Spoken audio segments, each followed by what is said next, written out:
Bismillahirrahmanirrahim. Assalamualaikum warahmatullahi wabarakatuh. Perkenalkan, nama saya Didi Fahri Kunjaye, mahasiswa dari Prodi Komunikasi dan Penyiaran Islam, Fakultas Dakwah dan Komunikasi Islam.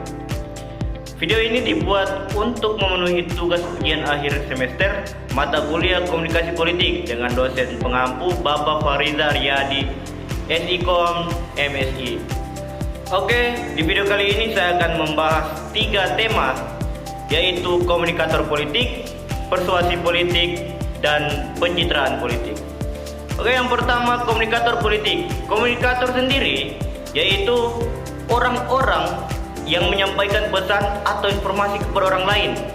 Politik sendiri yaitu sistem pemerintahan, kekuasaan, dan pengambilan keputusan yang mengaruhi masyarakat. Komunikator politik harus mempunyai kemampuan retorika yang baik dan strategi komunikasi yang bagus, serta dapat memahami kebutuhan dan keinginan masyarakat untuk politik.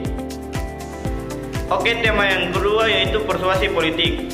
Persuasi politik adalah jenis komunikasi yang mempengaruhi opini, sikap, dan perilaku masyarakat dalam konteks politik. Tujuannya adalah mengajak orang lain untuk melakukan tindakan tertentu, seperti memilih pemimpin atau partai, atau mendukung kebijakan tertentu. Dalam konteks ini, persuasi politik dapat dilakukan melalui berbagai cara, seperti kampanye, orasi, debat, atau media sosial. Contoh persuasi politik dapat dilihat dari kampanye pemilihan umum, di mana para calon pemimpin atau partai dapat menggunakan strategi komunikasi persuasi politik untuk mempromosikan visi misi mereka. Oke, kita lanjut ke tema yang ketiga, yaitu pencitraan politik. Pencitraan politik merupakan proses menciptakan dan mempertahankan citra positif seorang politisi atau partai politik di mata masyarakat. Tujuannya adalah membangun kesan baik dan mendapatkan kepercayaan publik untuk meningkatkan dukungan dan pengaruh politik. Pencitraan politik yang berlebihan seringkali dilakukan oleh politisi atau partai politik untuk mempengaruhi opini publik dan meningkatkan elektabilitas. Salah satu kasus yang mencolok adalah saat pemilihan presiden tahun 2019 di Indonesia. Para kandidat menggunakan strategi politik pencitraan untuk menaikkan popularitas dan memenangkan pemilihan. Politik pencitraan ini bisa dilakukan melalui berbagai cara, seperti mengkritik atau menyerang citra lawan politik.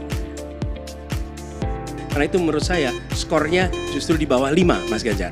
Kalau 5 itu ketinggian, Pak Ganjar. Terima kasih, Pak Ganjar. Anies nggak usah takut, disebut aja angkanya berapa gitu loh. Kayak saya gitu loh, jangan di bawah 5, sebut aja berapa.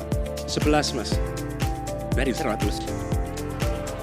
Menurut saya, pencitraan politik itu wajib bagi para politisi atau para pemimpin. Kenapa? Karena masyarakat harus tahu apa yang mereka perbuat untuk bangsa ini.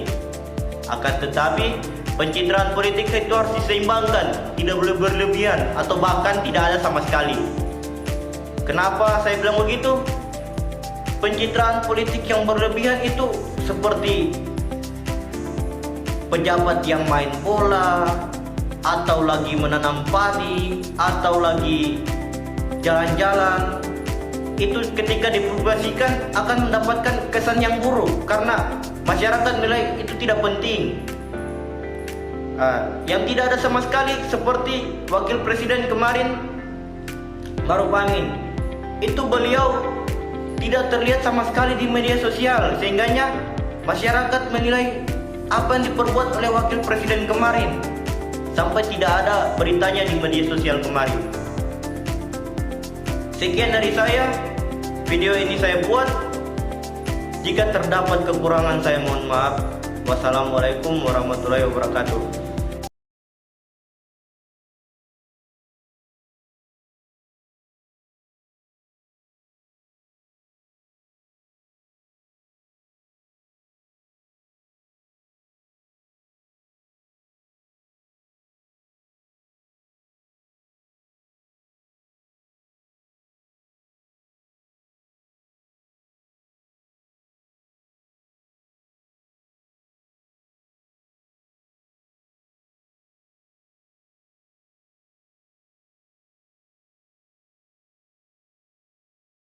Membangun citra sebagai pemimpin yang kuat dan bijaksana, atau menggunakan media sosial untuk menyebarkan pesan politik.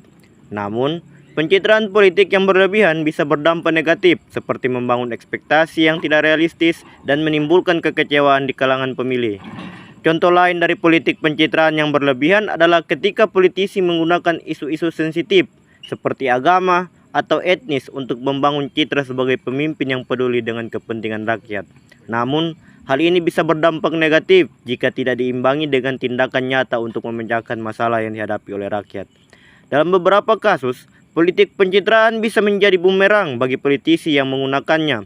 Ketika citra yang dibangun tidak sesuai dengan kenyataan, maka bisa menimbulkan kekecewaan dan keraguan di kalangan pemilih.